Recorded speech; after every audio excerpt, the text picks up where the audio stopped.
Hey, Tony Gasser here. Now listen to me. Seeing about this Carlee Russell situation. And this is something I want you to think about because now I don't know her motives, why she did what she did, don't have all the facts. But the man who reporting on it, he was reading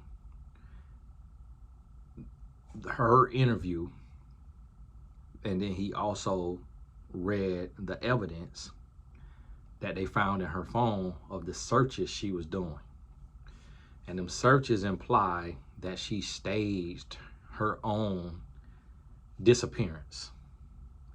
Now, I don't know her motives or why she did it, but this very thing, this tactic is used oftentimes in relationships. And it's very dangerous. It's very dangerous, and it has huge implications about the mental state of a person and the heart of a person and where somebody is. Now people will say what she did isn't mental health, but it is mental health. And what I mean by it's mental health is this person is in a different mind state than the average human. Because if it wasn't mental health, then all of us would do it. But when you see somebody's mind take them to places that not everybody else's mind is taking them, then their mental health is in a different place. That doesn't mean the person will get a diagnosis or needs a diagnosis, but the health of your mental is determined by a lot of things: your input, your environment, your genetics, your diet, your habits, your routines. It's a lot that goes into the mental health, meaning how healthy is your brain, your mind, the way you think, the way you move, the things you do. And what you have to realize is a person in that mental state who can fake a suicide or fake a homicide, fake a kidnapping, they are in a place that, if unchecked and they don't get the lesson, they aren't held accountable, it can get ugly because each episode will get a little worse than the one before. So I would not doubt if in this young lady's lifetime, and if not her specifically, people who do this type of thing, if in their lifetime this was, if her parents look back, they may see when she was a teenager, if she disappeared for a night and was at a guy's house or a girl's house, just to make them worry, to make them stress, to make them feel like, hey, we better talk to her nicer, we better buy her more clothes, or we better do right by her, or else she's gonna leave us for good one day. We don't know. If this had to do with a man, we don't know if she has pretended to overdose on pills before, or tried to, fake a suicide before. We don't know at what level, what attempt this is to get attention and to get sympathy and to be missed and to be cared for. And so a lot of times this happens with attention deprived individuals, or with individuals who don't know how to appreciate the attention that they get. So remember, I'm not speaking solely about Carlee Russell because I don't have all the facts. But what I'm saying is this same behavior is exhibited in everyday relationships. And the individuals who exhibit it have a history and a biography and a makeup based on what they have experienced, and sometimes it's even genetics of who they come from. If they have a parent who dealt with mental health issues, then this stuff, it doesn't mean that just because somebody's a therapist or somebody is a counselor that they know all about the brain and they know everything of how these things work, because we created by God and we're never going to fully understand the human mind.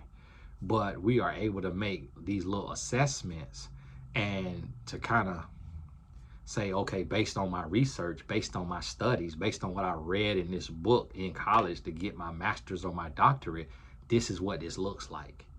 And so you'll hear all that kind of stuff all day.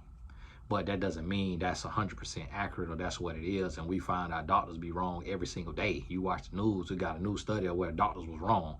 So that lets you see the human error in diagnosis. So what you have to also understand is you're going to have to use an element of common sense and godly wisdom in assessing situations for yourself.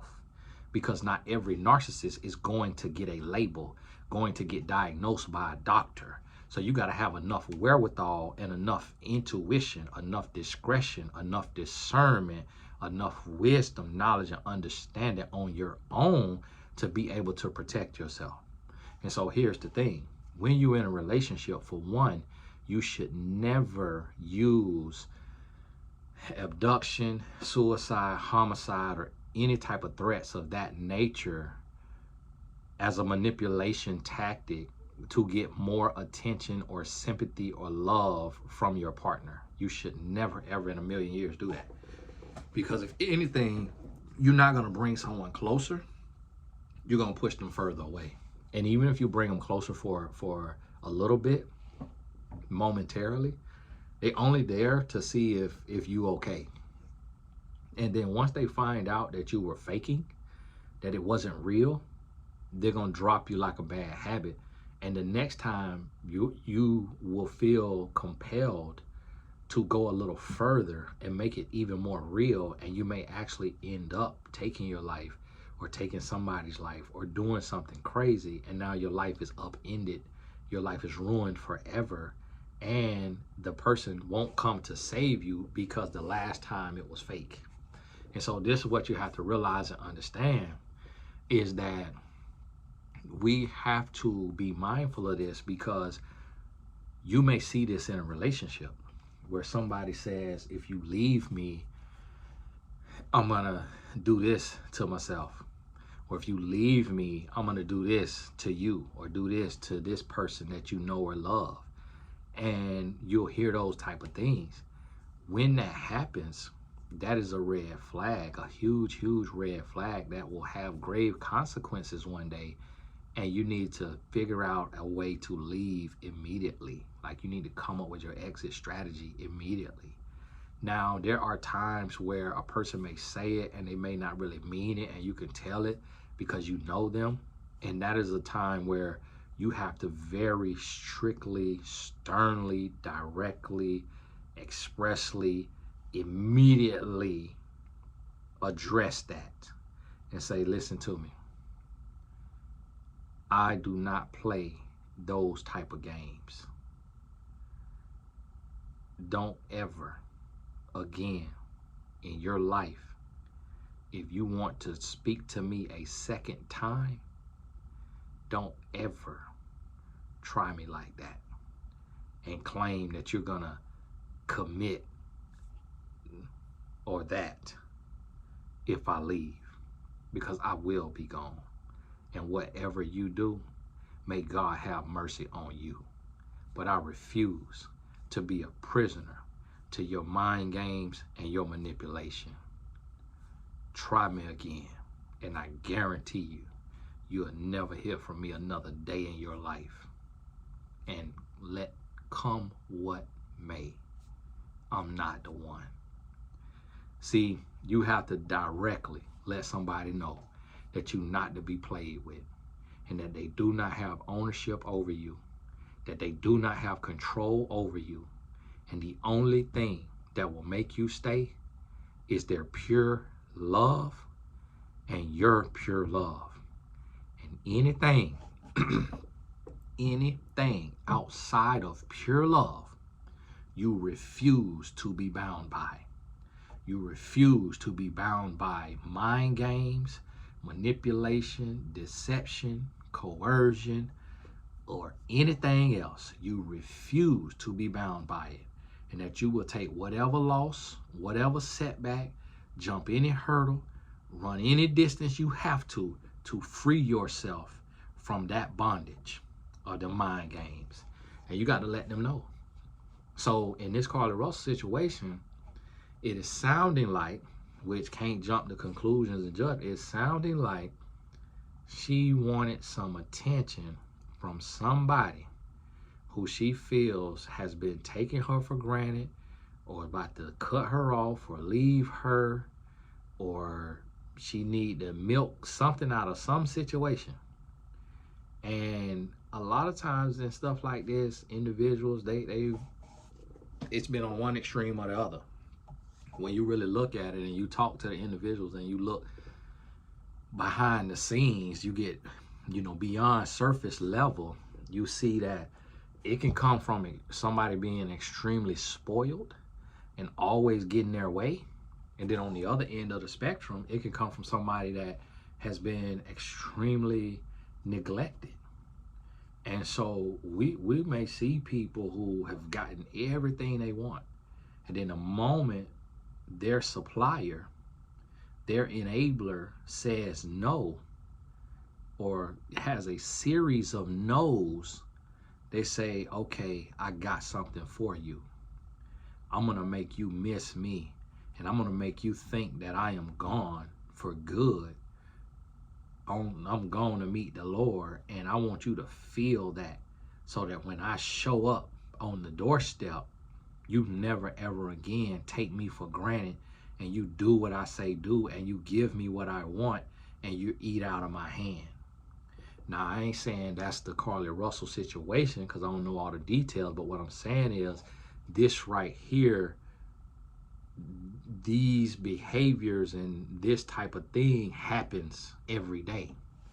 And some of us have done it, and some of us have had it done to us. Now, I've been on both sides of it. That's how I know that this is real, and that this is also mental health, in the sense of meaning somebody's emotional state, their mental state is not healthy. And that could be due to a number of things, but it's not normal. It's not normal. It's not something that you do from a healthy state of mind. So if you're not of a healthy state of mind, then you are having mental health issues. And yes, you can be deliberate. You could be deliberate, and you could be planned out with mental health issues, meaning with an unhealthy state of mind. That don't mean that you done lost all consciousness or that you can't think. Like, it's a difference between having poor mental health and being like completely deranged or completely possessed, or what some may call schizophrenic, or one of these other terms. Like, you can be in a poor mental state that causes you to deliberate and plan something that is manipulative or coercive to get your way or to get some attention. Like, that's attention-seeking behavior. So to try to fake taking your life or disappearing or being abducted or whatever it may be, that's attention-seeking behavior. And guess who also exhibit attention-seeking behavior? People who have mental health diagnosis. Some of those individuals may have a schizophrenic diagnosis. Some may have a bipolar diagnosis. Some may just be diagnosed mildly retarded. It's different diagnoses. And those individuals, because I work with those individuals in the home up close and personal for 5 years, they exhibit attention-seeking behavior. They run away, and you don't know where they at. You don't know if they alive or dead. They do that.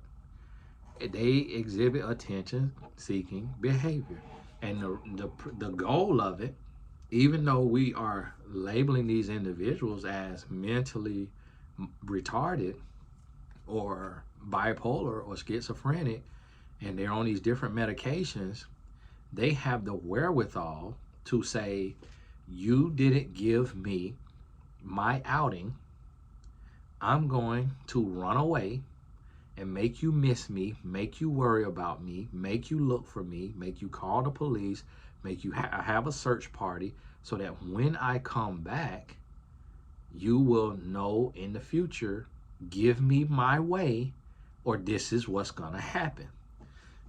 And now, so here's the thing. We have people in those mental states with those diagnoses who do that. So how much more clear and deliberate can someone be without those diagnoses? So somebody still who's not in a home, not in a group home, not in an asylum, not in this 24-hour care facility, can still plot and do something like that. And guess what? Guess what?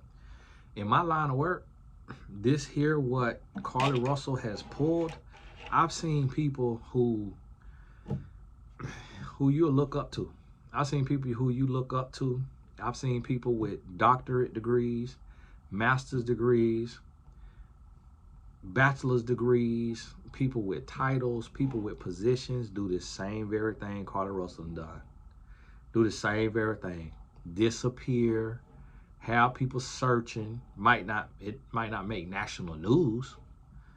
It's been cases where people fake their own death, fake their own suicide, or pretend that they doing something to themselves, or that they about to do something to themselves. You know, I've gone through this on both ends of it. So this is real, and I'm gonna tell you, it's scary and it's dangerous. It's something that you cannot play with. It's something that has to be addressed. It got to be called out, and it has to be nipped in the bud right away. And you got to let the person know, listen, I'm not going to tolerate this. I'm not going to tolerate it. You playing with me? I ain't going to tolerate it. And if you want to try to go all the way or do whatever, I'm not going to be a prisoner to it. So I'm going to stay because I love you. I'm going to stay because you love me. But ain't nothing else gonna keep me here. And you got the power to do what you want to do, but God got me. God hold me. I'm not worried about your physical state of being, and I'm not worried about my physical state of being. I'm not gonna be bound by fear. I'm not gonna be controlled. I'm not gonna be manipulated or nothing else. So if you really want this thing to work, if you really want me to stay, it needs to be about love and love only, nothing else. Learn how to love.